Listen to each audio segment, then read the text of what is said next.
Assalamualaikum warahmatullahi wabarakatuh.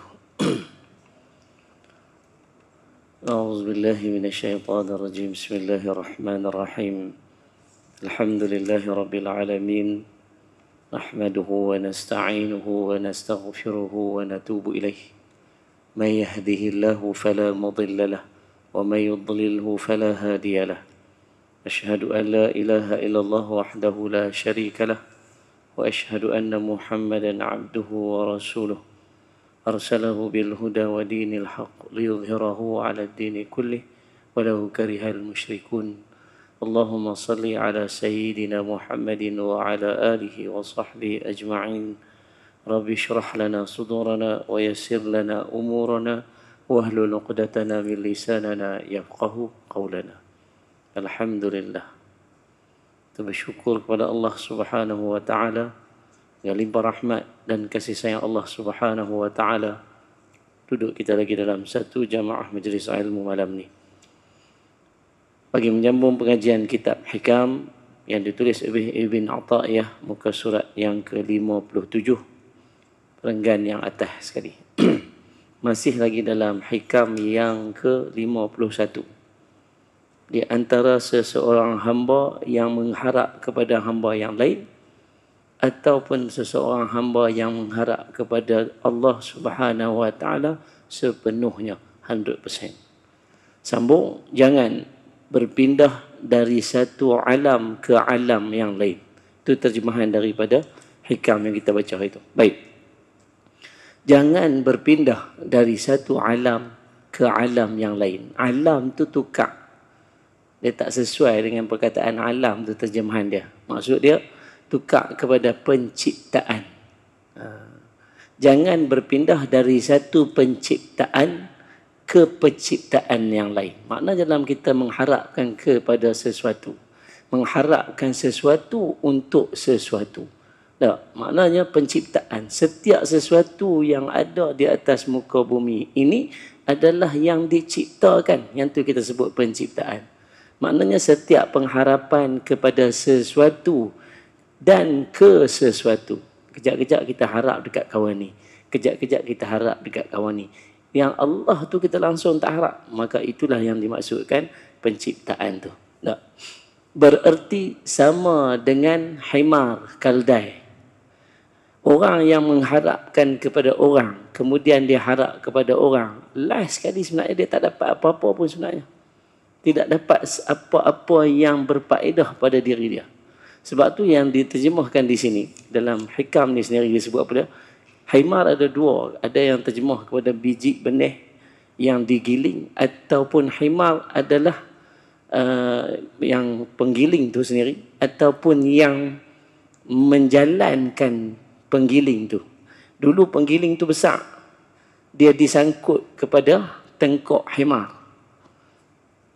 Jadi kalau tengok, ayah pernah tengok cerita orang dulu-dulu duk kisar gandum apa, dengan kisaran kandungan yang banyak, maka dia guna himar letak atas tengkok himar tu, dan himar tu akan berpusing, maka dia menggiling gandum tersebut. Kan? Macam mana kita duduk membajak sawah, letak benda tu atas kepala kebau, kan? Macam tu juga himar. Jadi boleh dua penterjemahan, tapi maksudnya sama. Pasal apa? Sebab yang berputar, himar yang membawa giling tu dia akan putar. Dia akan berjalan. Last sekali ke mana dia sampai? Tempat yang sama dia bermula. Tak? Dia bermula pada tempat yang sama, dia akan sampai pada tempat yang sama. Maka berputar di sekitar penggiling. Penggiling bulat tu. Kan? Ia berjalan menuju ke tempat tujuan. Tiba-tiba itu pula tempat yang ia mula-mula berjalan daripadanya. Nak sebut kata, bila kita mengharapkan kepada sesuatu yang akhir sekali sebenarnya tidak mendatangkan faedah apa-apa pun kecuali memberikan kesusahan balik kepada kita. Contoh. Kita minta buat loan bank. Betul tak? Kan? Kita buat loan bank. 20,000, 40,000. Permulaannya seronok dapat 50,000. Betul tak? Dia kata tak apa Ustaz. Pinjaman 50,000 dapat 48. Pasal 2,000 tu adalah of course apa ni, kita panggil pentadbiran. 50,000 tu nak bayar balik lebih kurang 80,000 ke 90,000, yang memakan masa lebih kurang dalam 5 ke 6 tahun. Tak? Tapi yang 48,000 yang kita dapat, sebenarnya dia boleh habis dalam tempoh sehari sahaja. Betul tak? Jadi sebab tu kita tengok akhir sekali yang mendatangkan masalahnya adalah kepada kita. Kita memohon sesuatu yang mendatangkan masalah kepada kita. Tak? Jadi hari ni kebanyakannya yang muda-mudi duduk rasa bahawa bila ada kerja, ada gaji, baru dapat sesuatu. Tak? Maknanya kita berharap kepada sesuatu untuk mendapatkan sesuatu. Kenapa langsung kita tidak harapkan kepada Allah SWT untuk mendapatkan sesuatu? Padahal bila kita harapkan kepada Allah SWT, harapan itu tidak berbayar. Betul tak? Minta, daripada kita minta 50,000, tak? Kita minta, ya Allah, cukupkanlah aku. Betul tak? Adakah permintaan cukupkan aku tu kena bayar loan? Tak perlu.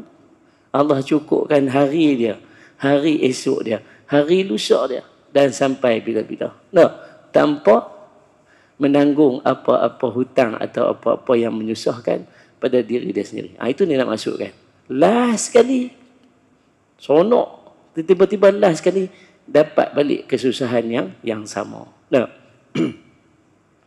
Tetapi hendaklah engkau pergi dari semua alam, maksudnya semua penciptaan, pergi maknanya meninggalkan harapan terhadap sesuatu. Meninggalkan harapan terhadap sesuatu. Tak mau dah berharap. Tak. Ada. Tak ada. Semua hak Allah. Macam tu. Tak. Selalu Allah pun sebut dalam Al-Quran, Udu'uni astajib lakum. Tak. Haraplah kepada aku. Mintalah kepada aku. Sesungguhnya aku akan makbulkan. Cuma yang kita kena faham. Tak. Dari sudut sejarah dan dari sudut pengajian yang diajarkan oleh Rasulullah SAW, tak, apa yang akan diberikan Allah itu mengikut kesesuaian yang Allah tetapkan. Maka dia memerlukan masa, tempoh dan sebagainya. Sebab tu kata orang tua dulu, minta kepada Allah, lambat cepat tu semua hak dia. Alhamdulillah kalau kena rezeki kita cepat dapat. Kalau kena rezeki kita lambat, harap bersabar. Tak? Kita boleh bersabar dekat klinik sampai lama, boleh.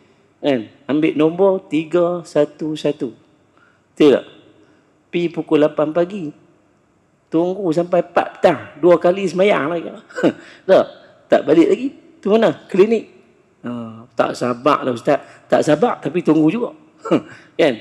Macam itulah gambarannya. Kalau hari ni kita boleh praktikkan di dunia hari ni, tak, apa yang Allah nak bagi tu kita kena bersabar Ustaz. Bersabar Ustaz. Contohnya macam tadi, bila kita buat loan, kenapa kita boleh buat sesuatu, pengharapan begitu? Kerana kadang-kadang hawa itu tak menghilangkan kesabaran yang ada dalam diri sendiri. Kita nak sesuatu, nak beli sesuatu, perlu dan sebagainya. Padahal benda tu biasa. Contoh dah ada peti air, tengok member beli peti air baru, kita pun isteri nak beli peti air 4 pintu. Beli pula. Tak cukup duit, buat loan, ion kredit. Contoh. Nampak? Baik. Sesungguhnya kepada Tuhanmu puncak segala tujuan. Itu terjemah daripada wa inna ila rabbikal muntaha. Maknanya apa dia? Puncak segala tujuan, segala pengharapan. Last sekali, kita kadang-kadang kita tidak menyesal awal. Betul tak? Kita menyesal di akhir. Sebab tu disebut sebagai penyesalan. Di akhir. Dan apabila kita menyesal di akhir, last sekali siapa yang kita cari? Allah. Tak? Kita angkat tangan, ya Allah, susah ni. Tak? Kenapa pada awalnya kita tidak menyesal awal, meminta kepada Allah Subhanahu Wa Taala, sehingga apabila susah baru minta kepada Allah. Tak? Hari itu ada orang sebut, ada orang tanya, Ustaz, saya sembahyang tak khusyuk Ustaz. Tak? Ada seorang pakcik sebut, saya sembahyang tak khusyuk. Saya tanya, pakcik start sembahyang bila? Dia kata baru 50 ni ya Ustaz. Tak. Saya kata kalau nak khusyuk memerlukan latihan yang lama, pakcik kena bersabar. Nah, kalau kita baru mula semayang umur 50, takkan umur 51 nak khusyuk dah. Tidak. Dia kena latih. Dan kekhusyukan itu bukan daripada kita sendiri tak. Kekhusyukan itu datang daripada keredaan Allah Subhanahu Wa Taala, bergantung terhadap latihan yang kita buat. Kalau setakat kita baru nak solat, hanya melakukan solat fardu 5 waktu, lambatlah sikit. Tak? Tapi kalau kita baru nak solat, kita buat semua solat yang Rasulullah anjurkan, insya-Allah mungkin kekhusyukan tu datang awal. Betul tak? Solat sunat kapit fardu tak pernah tinggal, duha tak pernah tinggal, witir tak pernah tinggal, rakaatnya punya banyak, duha 12 rakaat, witir 11 tak pernah tinggal. Maka insya-Allah khusyuknya awal. Itu maksud dia. Yang mana last kali kadang-kadang bila kita menyesal, itu pun jenis orang juga. Bila kita menyesal lambat, kita berharap Allah itu bagi dekat kita segala-galanya dalam tempoh masa yang singkat. Tidak? Kan? Saya berdoa dekat Allah, Allah macam tak terima. Kan? Dosa banyak ni tak tahulah macam mana. Lama mana dia buat dosa? Dah 20 tahun dah. Ni baru minta doa. Ya, sabarlah Ustaz. Tak? Kena sabar. Kan? Baik. Sebab itulah yang kadang-kadang manusia terlalu berharap sampai kadang-kadang, Ustaz, doa apa? Kan? Minta doa apa Allah tak bagi. Hilang kepercayaan dia kepada Allah. Bukan disebabkan oleh Allah, tetapi disebabkan oleh diri dia sendiri yang tidak memahami hakikat pengharapan perlu diletakkan kepada siapa. Baik. Yang perengan kedua tu, dia kata jangan berpindah. Padam perkataan jangan. Letak perkataan maka. Salah. Dia salah type. Maka berpindahlah dari syirik yang sama.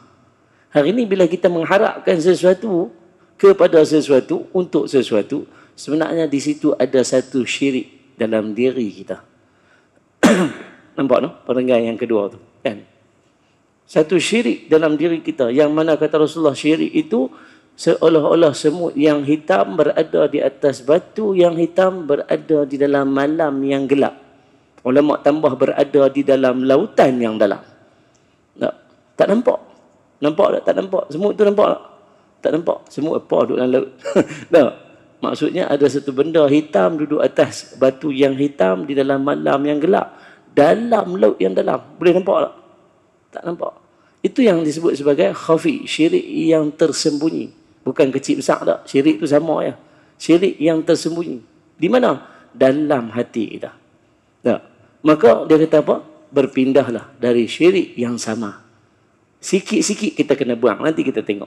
Sebab syirik yang samar ini asal dia daripada mengharapkan sesuatu kepada sesuatu untuk sesuatu. Tak?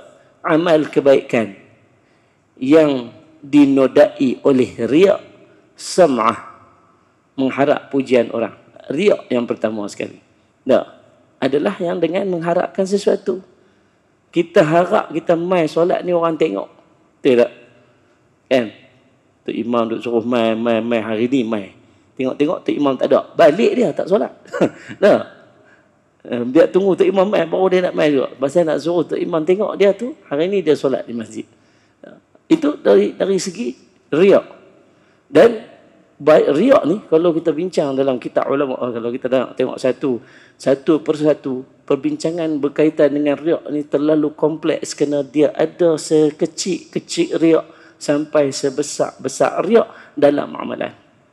Terutamanya dalam amalan ibadah itu sendiri. Solat, puasa, zakat, haji. Kita ambil besar. Haji. Bila dapat surat nak pergi haji tu, duk cerita dekat member ni. Hari ni dapat surat. Pergi kedai kopi habak dah. Tengok aku dapat apa. Jika ada sedikit rasa, aku dapat, hang tak dapat lagi. Nampak? Di situ ada sekecil-kecil riak yang dalam hati yang kita simpan. Rasa bangga sebab boleh dapat pergi haji, hang tak dapat lagi. Tak? Ada. Itu yang disebut kata samar tu. Itu dari segi bab haji. Bila dah sampai haji, perak gambar ni. Tak. Hantar mai kat kawan apa semua. Tak. Itu sebahagian. Bukan kata nak hantar tu ada setengah hantar tak ada masalah ustaz, angkat tangkap gambar. Bukan semua. Ada. Bila dalam keadaan tu kita kata sama-sama, bila tekan send, baru dia tahu aku duduk di mana ni. Kan? Itu. Balik mai pula cerita pula. Kan? Panggil orang ni mai dah makan. Sambil-sambil panggil mai makan tu. Orang balik haji buat tahlil dan sebagainya. Duduk bercerita tu. Pergi sana, pergi sini. Han tak tahu. Seronok bercerita tu kat orang dengan rasa riak. Itu dari segi amalan yang besar. Sekecil-kecil amalan sampai sebesar-besar amalan. Kita tengok balik kepada zakat. Zakat dengan sedekah ni. Amalan wajib. Sedekah sunat. Tetapi berapa banyak hari ni yang salah satu jadi satu orang kata apa? Perkara biasa. Dan seolah-olah menjadi satu tuntutan apabila zakat diberikan kepada anak-anak yatim dan sebagainya, mesti ambil gambar, letak di dalam, orang semua boleh nampak. Tidak. Itu dia jadi, dia kata apa, kalau tak buat macam ni orang tak percaya. Maknanya apa dia? Bila kita sebut orang tak percaya, kita mengharapkan sesuatu kepercayaan daripada orang. Betul tak? Kan? Mengharapkan sesuatu kepercayaan daripada orang. Kan? Jadi kita pampang, lepas tu buat flash conference. Hari ini pemberian zakat kepada anak-anak yatim. Tangkap gambar perak. Contoh. Itu dari segi riak. Kita ambil puasa. Orang puasa boleh riak ke? Puasa letih ni, tak boleh riak kot. Tapi ada yang riak. Ada. Yang rasa, bila orang puasa ni dia kata hebat. Saya lah tu ustaz. Puasa. Dan solat. Solat adalah salah satu daripada perbincangan dalam kitab-kitab ulama yang banyaknya menyebut berkaitan dengan contoh-contoh riak. Bukan tak suruh solat. Itu maknanya bila solat riak, tak. Start daripada pembelajaran solat sampai mahir dalam ilmu solat, sampai boleh solat, sampai banyak solat. Di situ banyak perkara-perkara riak yang kadang-kadang kita tak sedar. Betul tak? Contoh mengaji bab tahiyat. Hari itu dia mengaji, kawan dia tak main. Tak. Kawan dia tanya, ni pasal apa angkat lagu tu? Hang tak main, itu dia lah. Orang mengaji, hang tak main. Tu tak tahu. Lah hampir mengaji. Pergi tanya cikgu. Nampak? Rasa bangga bahawa kita dapat ilmu yang lebih daripada sahabat kita. Itu sebahagian daripada riak. Tak nampak? Tak nampak. Kadang-kadang berlaku begitu sahaja. Kadang-kadang rasa macam, tak ada apa. Itu dari segi banyak ulama membincangkan riak ini dalam ibadah rukun. Tak. Kalau nak buka dalam Google cari berkaitan dengan riak itu saja, berbagai-bagai jenis topik tentang riak kita boleh jumpa. Tak. Dan perbincangannya sangat luas berkaitan dengan riak. Dan sam'ah. Sam'ah ni adalah buat sesuatu, dia tak sampai pangkat riak, tak. Dia bawah sikit daripada riak. Tetapi dia rasa seronok dalam diri dia, tak. Dengan tidak mengharapkan keseronokan itu datang daripada Allah, tak. Maknanya dia buat sesuatu, dia kata, tak. Kalaulah Tok Imam ada tadi, mesti dia tengok aku main solat di masjid. Tak. Silap hari ni hari bulan tak main. Lain kali telefon dulu. Tak. Tok Imam kata nak main, telefon dulu. Tiap-tiap kali nak main masjid, kena telefon Tok Imam. Tok Imam ada tak ada? Kadang-kadang mengharapkan pujian. Tok Imam kata bagus. Tiba-tiba satu hari, Tok Imam tak puji. Keluar aku tu kan. Tak. Dia tengok-tengok, Tok Imam tak puji. Dia bangkit-bangkit, Tok Imam tak dipakai. Terus tak payah masjid. Itu kadang-kadang mengharapkan pujian dalam ibadah. Termasuklah dalam bab sedekah dan sebagainya. Kadang-kadang kita bagi dekat orang, amboi, kut nak terima kasih. Kita bagi dekat orang ni hari-hari.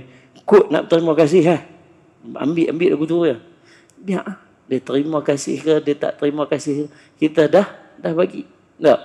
Dan kita dah bagi. Kadang-kadang ungkit pula.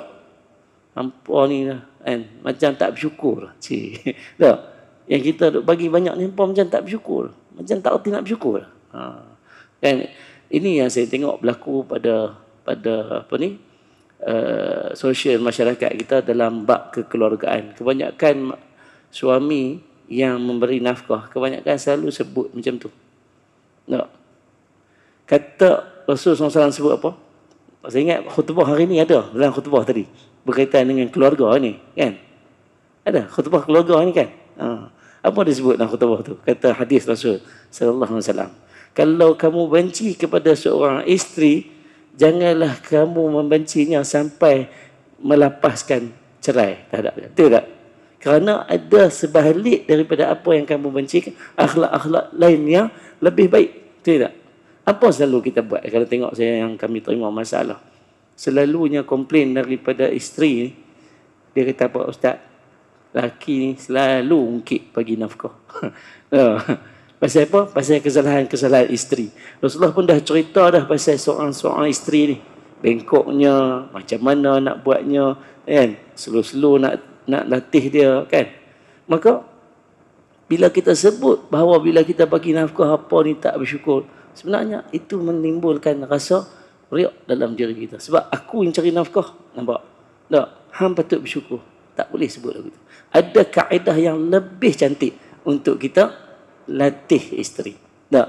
Macam tu. Itu dari segi konteks kekeluargaan. Baik. Maka dinodai oleh riak sam'ah, mengharap pujian orang lain. Tidak dianggap oleh syariat atau tidak diterima oleh Allah. Perkara tu memang tertolak. Memang termaktub di dalam kitab hadis, di dalam sunnah Rasulullah SAW yang tidak menghalalkan riak dan sum'ah. Tak? Baik.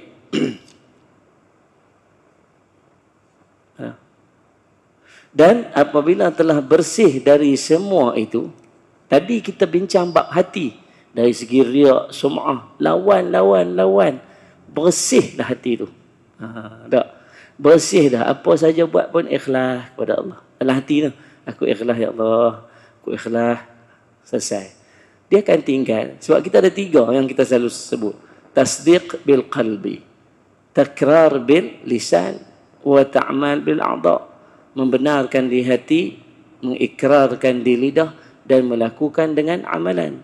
Jadi perkara hati selesai dah. Bersih. Kita latih. Sampai tak ada pun rasa, biar puji, tak puji, sudah. Janji aku beramal ikhlas kerana Allah. Lillahi ta'ala. Yang kita duk sebut.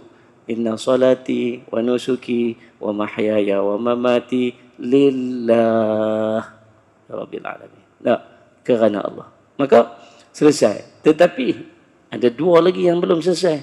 Kemudian beramal. Terdorong oleh kerana menginginkan kedudukan atau kekayaan. Kita beramal. Kena dengan topik lah ni, pemilihan ahli AJK masjid. Betul tak? Kan? Bila nak dilantik jadi AJK, baru main solat. Semua masjid sebut lagu tu. Betul tak? Bila dah dilantik jadi AJK, nampak muka pun tak. Jadi ke tak? Saya nak Imam. Sini jadi tak lagu tu? Tak jadi. Alhamdulillah. Tak. Nampak? Maknanya apa dia? Amalan kita itu. Kan? Dalam keadaan menginginkan sesuatu kedudukan, baru sampai dia. Tetapi kalau dah dapat, buat lebih kurang. Kan? Menginginkan kekayaan. Ada setengah. Ini dalam bab kekuasaan, kekayaan, naik daripada level masyarakat biasa kepada level masyarakat yang sedikit ke atas. Contoh, orang-orang yang berkuasa dan memerintah. Kita tengok, kebanyakannya yang menawarkan diri untuk menjadi wakil kepada masyarakat, kebanyakannya nampak apa dia? Kewangan. Betul tak? Tak. janji ditaburkan. Macam-macam sebut tu amalan. Mengharapkan sesuatu daripada masyarakat untuk sesuatu yang lebih daripada itu. Harap masyarakat sokong dia, dan bila dapat, maka dia akan dapat kekayaan yang ada dalam apa yang dirancangkan. Last sekali bila dapat sesuatu tu, yang menyokong tadi ikut empah lah. Tak? Itu dari segi keikhlasan dalam amalan perbuatan. Tak? Maknanya selesai hati bersih elok, tapi masih ada dalam bab amalan yang juga kena latih untuk bersih sikit-sikit. Apa yang amalan buat itu mesti sama dengan hati yang ada, kan? Tapi Allah sebut dah dalam Al-Quran, sesuatu perkara yang keluar daripada mulutnya yang tidak elok, maka di hatinya lebih teruk. Di hatinya lebih teruk. Kalau dia boleh sebut kata, Islam ni tak berapa sesuai lah dengan keadaan hari ni, maka di hatinya lebih teruk daripada tu apa yang dia berpendapat tentang Islam. Yang tu Allah sebut dalam Al-Quran. Atau kekeramatan dunia atau akhirat. Kadang-kadang beramal, masuk balik di dalam bab amalan terhadap rukun-rukun yang kita ada. Kita ambil amal haji. Kita pergi haji untuk apa? Beramal sesuatu atau untuk kekeramatan dunia dan di akhirat. Apa maksud karamah? Dimuliakan. Jadi bila pergi haji ni, ada setengah orang, saya minta maaf dah sebut, pergi haji sebab nak dapat title haji. Sanggup tukar kad pengenalan tu. Abang nak pernah nak pergi pejabat pendaftaran. Pasal apa? Kita bawa balik haji ni, kena tukar lah ni, kan? Selalu duk panggil Fahmi, dia kena Haji Fahmi lah ni. Title. Ada orang belajar hanya nak dapat title doktor. Dia bukan doktor di hospital tak. Dia doktor falsafah, kan? PhD, perasaan hasad dengki, contoh. PhD, doktor. Bila kita panggil dia, Man, dia kata apa panggil betul, apa dia doktor kot, panggil doktor Man lah, kan? Itu dari segi perlakuan yang belum selesai, dari segi keikhlasan dia. Mengharapkan sesuatu daripada makhluk. Apa dia sebut lagi? Sebab itu masih termasuk dalam penciptaan ataupun dalam ni alam, ini betul, masih termasuk dalam alam hawa nafsu, dalam konteks hawa nafsu, yang mana hawa nafsu macam saya selalu cerita, Allah baling hawa nafsu ni di dalam neraka lama. 3 kali Allah baling. Bangkit, Allah tanya, siapa aku? Dia kata, engkau, aku. Allah baling pula, rejam dalam api neraka lama. Angkat, tanya, siapa engkau? Dia kata, engkau, aku. Itu nafsu. Kali ketiga Allah renjam, lama. Bangkit pula, dia kata, engkau Allah, aku hamba. Itu nafsu. Dengan Allah dia boleh buat main-main. Tambah apabila duduk dalam diri manusia, Allah letakkan, tak ada apa. Maka kalau kita tak bendung betul-betul nafsu tu, kita akan terus tenggelam dalam pengharapan kita terhadap sesuatu, untuk sesuatu. Tetapi belum mencapai tujuan ikhlas yang bererti bersih dari segala tujuan. Bila hawa nafsu masuk, maka tidak ada yang ikhlas. Hawa nafsu masih ada, tidak ada yang ikhlas. Hatta bila ada makan, hawa nafsu makan pun tak ikhlas dah. Betul tak? Nak pergi makan kenduri ni, kalau boleh pergi makan kenduri, orang jemput. Pergi tu sebab orang jemput. Betul ke pergi sebab orang jemput? Betul. Makan 4-5 pinggan tu bukan sebab orang jemput. Itu memang nak pergi mengita darah. Tanya, ada lagi kenduri? Yang tuan rumah dia tengok, orang makan banyak. Dia bajet tempat 50 orang je. Kawan tu makan untuk 4-5 orang tu, dia seorang. Tak cukup lah. Itu contoh, kan?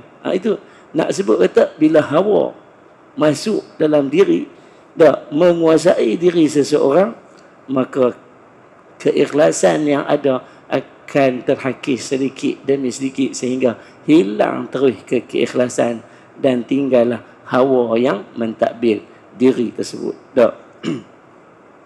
Dan dia akan menyimpang dari semua tujuan.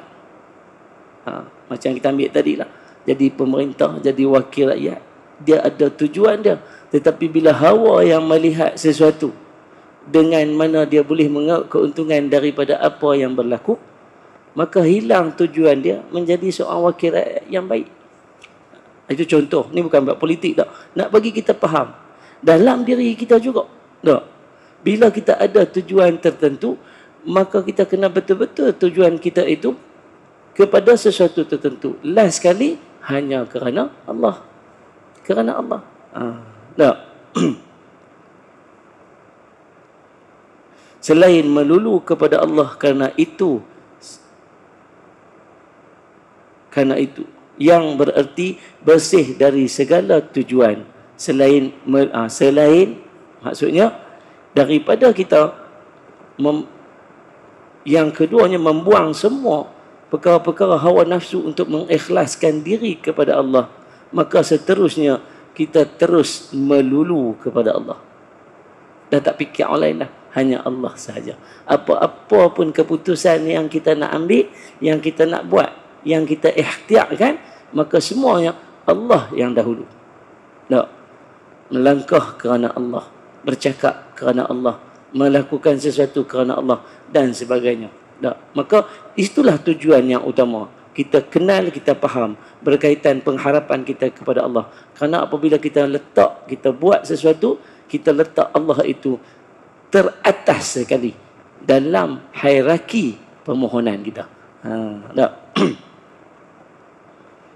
Kerana itu, selama berpindah dari alam ke alam, dari penciptaan ke penciptaan, selama mana kita tinggal sikit-sikit pengharapan kepada penciptaan untuk penciptaan, maka tidak berbeza dengan keldai yang berputar di sekitar penggiling.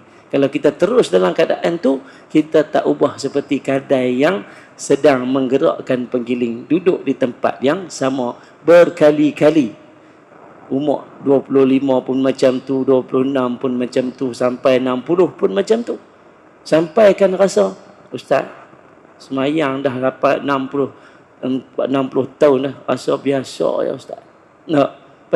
Pasal tidak ada sesuatu yang boleh menghilangkan semua pengharapan kita terhadap makhluk sehingga menimbulkan keikhlasan yang sangat hebat kepada Allah Subhanahu Wa Taala. Maka kita tidak akan rasa apa-apa, hanya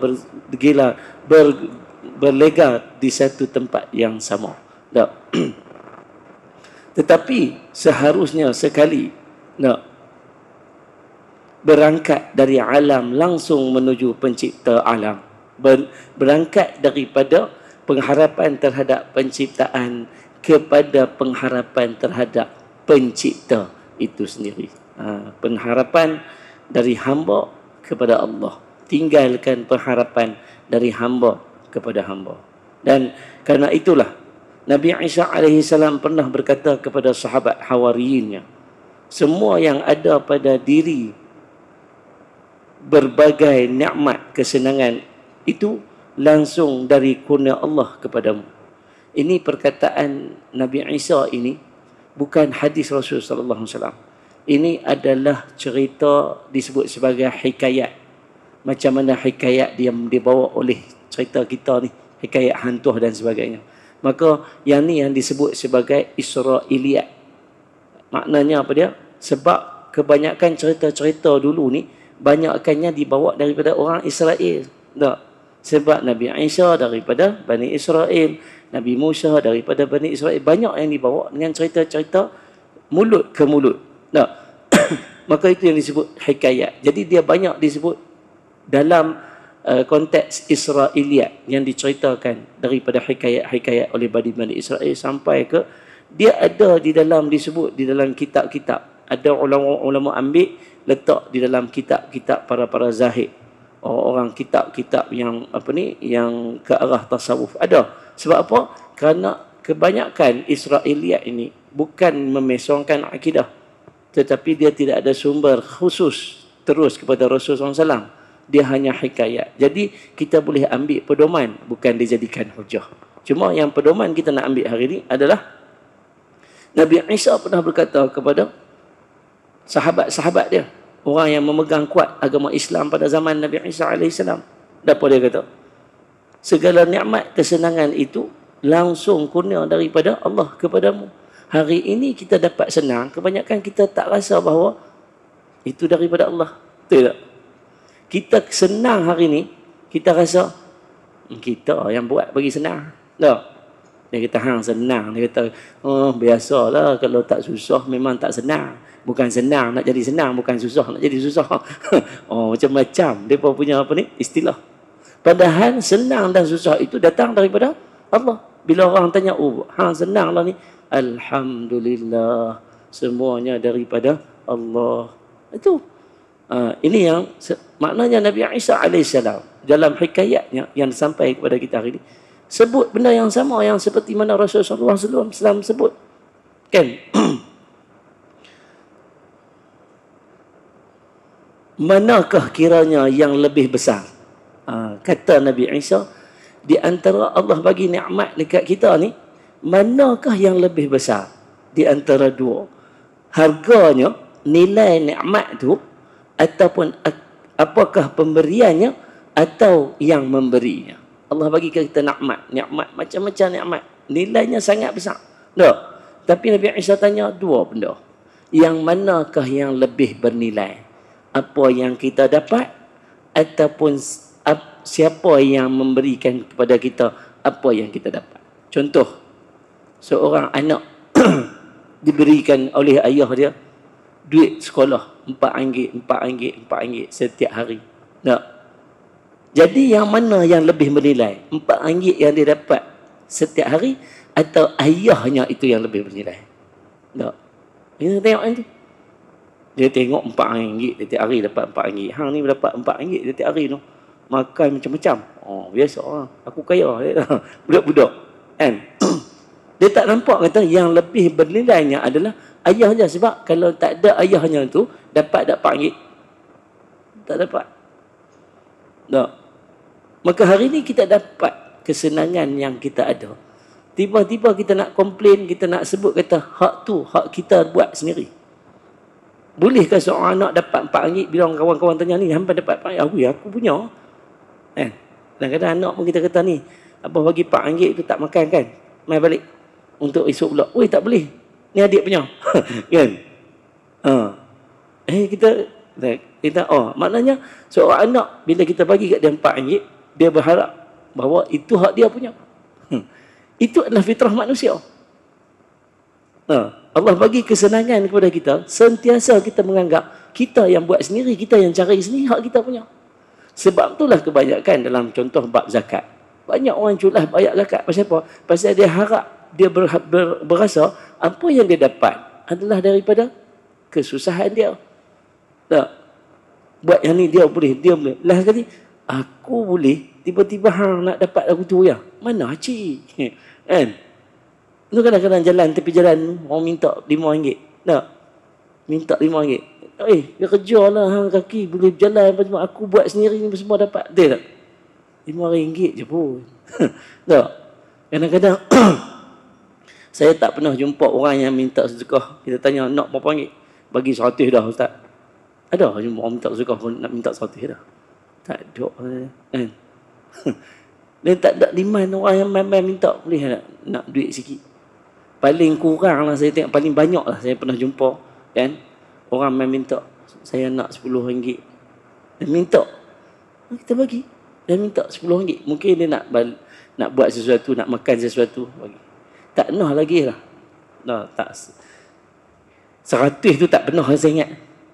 Adakah ayah pernah jumpa orang main minta, pakcik, mai 100.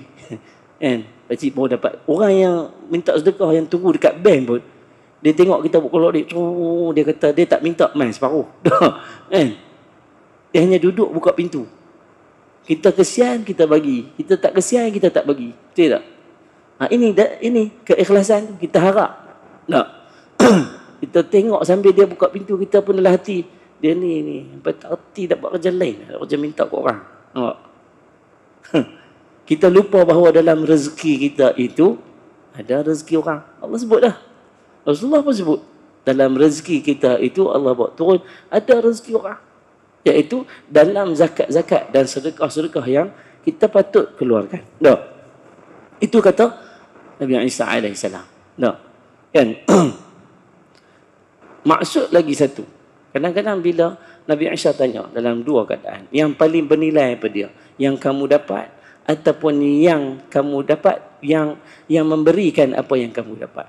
Kadang-kadang melahirkan satu nilai kezuhudan dalam diri kita.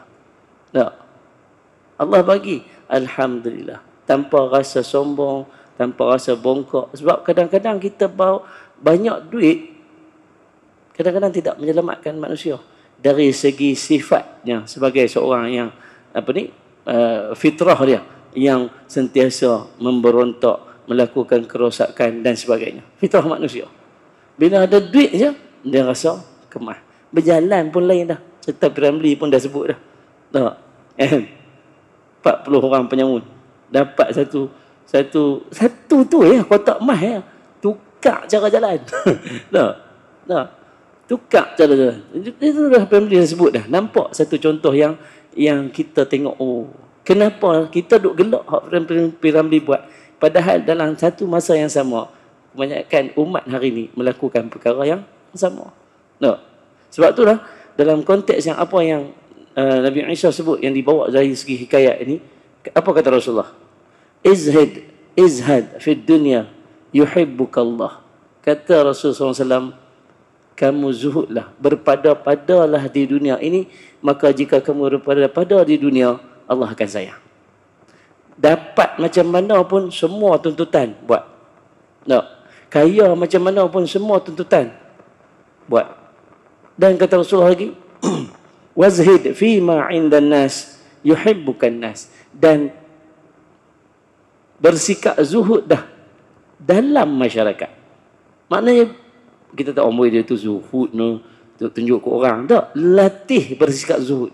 Zuhud tu bukan maksudnya tunduk pakai jubah, lepas tu lusuh jubah nampak lusuh tak pernah basuh. Tak, bukan macam tu. Zuhud itu maknanya berpada-pada. Tak, makannya berpada-pada. Tak, abang kata zuhud, dia paling banyak tambah. Nah, satu talam makan habis orang kata.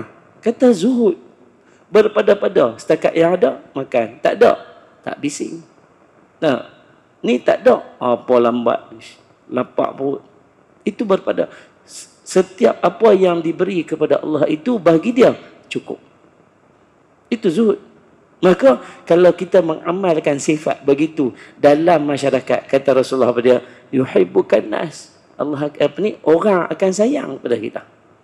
Orang akan sayang kepada orang yang berpada-pada. Kan? Ustaz makan, makan. Tambah ustaz, tak apa. Tak, saya kenyang. Contoh, kan? Berpada-pada. Dia tengok, oh ustaz ni lebih-lebih pada orang pula, kan? Boleh duit banyak sikit. Buat 4-5 tingkat rumah.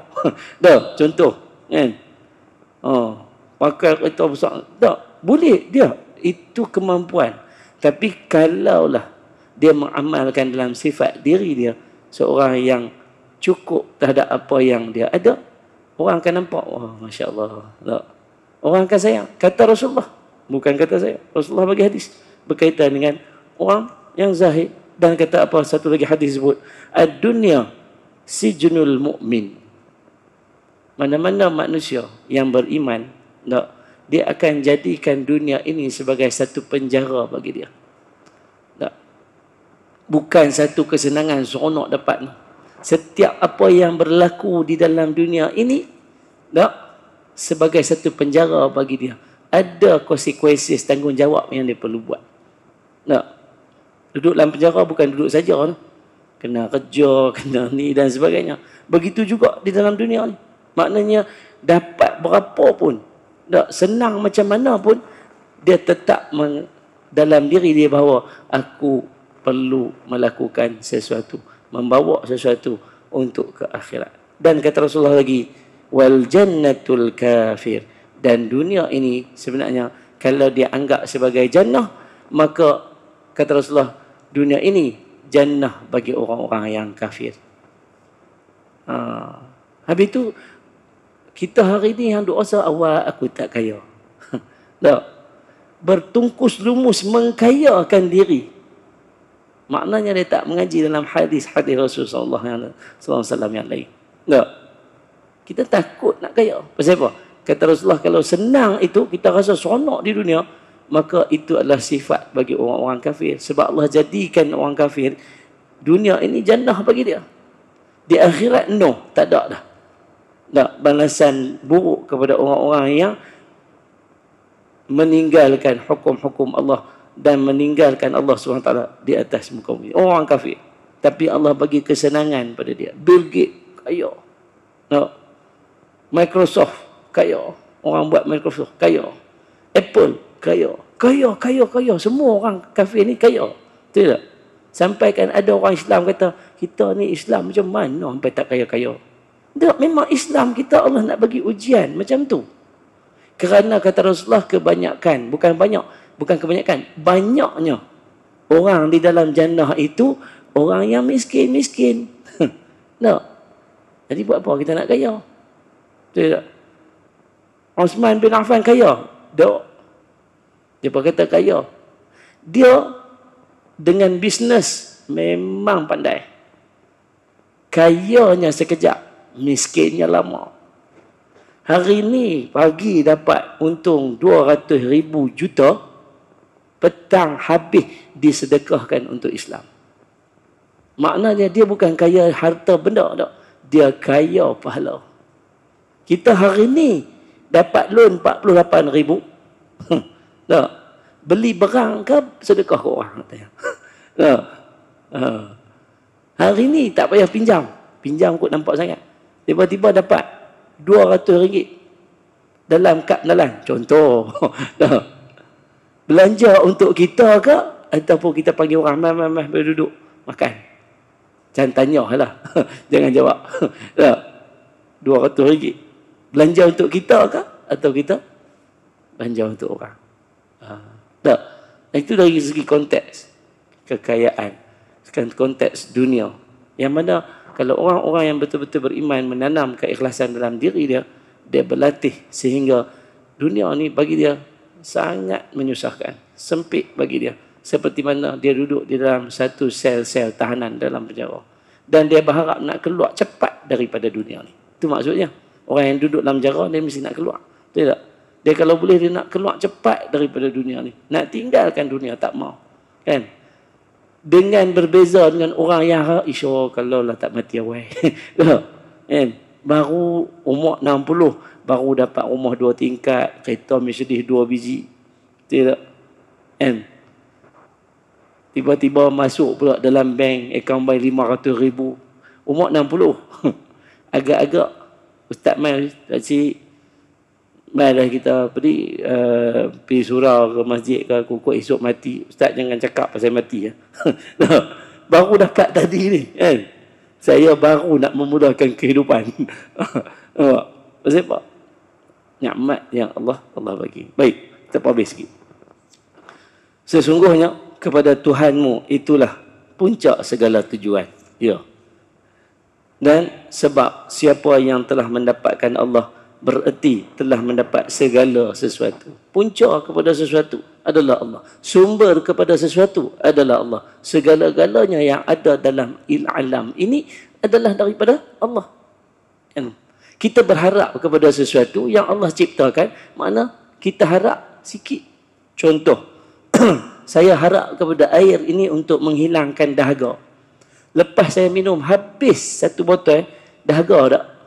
Pula. Dia main pula dahaga. Betul tak? Kalau tidak satu botol inilah saya minum seumur hidup saya. Betul tak? Minum hari ni, esok dahaga. Minum esok, lusa dahaga. Hanya kerana sebotol. Maknanya sebotol ini boleh menghilangkan dahaga ke tidak? Boleh, tapi sementara. Itu hakikat dunia. Kenapa tidak minta kepada Allah untuk menghilangkan dahaga? Ya Allah, tak, hilangkanlah dahaga ini selama-lamanya. Perlu tak minum air? Tak perlu. Tidak. Seperti di akhirat nanti di Telaga Kautsar. Kata Rasulullah, seteguk air daripada air Telaga Kausar akan menghilangkan dahaga selama-lamanya. Tak? Itu contoh. Jangan pula tak minum air lagi. Ustaz, saya dah minta dekat Allah dah. Tadi tak mau minum air. Tak? Kering terus badan. Nak bagi contoh yang tu. Jadi jangan mengharapkan sesuatu. Harap kepada Allah sepenuhnya. Kerana Allah lah yang menciptakan segala sesuatu. InsyaAllah. Nanti kita akan masuk. Bukan hikam yang baru nah. Hak 52 tu bukan hikam. Itu adalah salah satu daripada hadis Rasul sallallahu alaihi wasallam dalam menerangkan niat-niat yang ikhlas dalam rentetan pada hikam yang ke-51. Ni depa silap tulis ni. Tak. Nanti kita akan sambung yang dalam hadis Rasul sallallahu alaihi wasallam dengan hikam yang sama. Tak. Lepas tu baru datang hikam yang ke-53 tu sepatutnya hikam yang 52. Baik, insya-Allah kita berhenti kat sini. Nanti kita sambung lagi. Ini 26.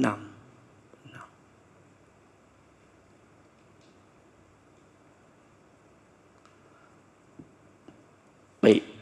Yang baik dan buruk itu datang daripada Allah Subhanahu wa taala. Saya mohon ampun dan maaf di atas segala kesilapan dan kesalahan. Subhanakallahumma bihamdika asyhadu an la ilaha illa anta astaghfiruka wa atubu ilaik. Wal 'asr.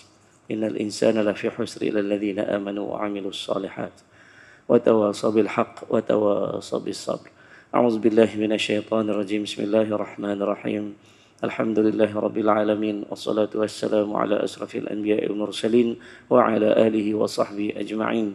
Allahumma innaka 'afuwun karim tuhibbul 'afwa fa'fu 'anna wa 'an walidina wa 'an jami'il muslimina wal muslimat wal mu'minina wal mu'minat al ahya'i minhum wal amwat birahmatika ya arhamar rahimin. Allahumma ij'al jam'ana hadha jam'an marhuma wa tafarruqna min ba'daha tafarruqan ma'suma. Allahumma iftah 'alaina hikmataka wa anshur 'alaina min khaza'in rahmatika ya arhamar rahimin.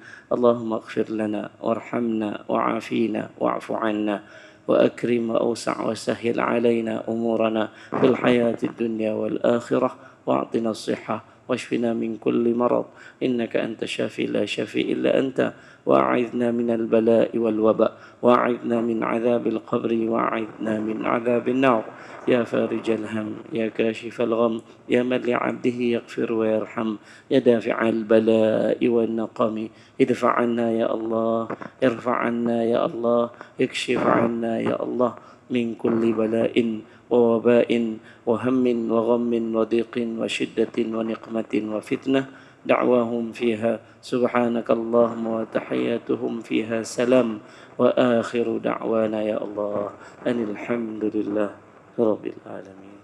InsyaAllah sampai jumpa lagi. Assalamualaikum warahmatullahi wabarakatuh.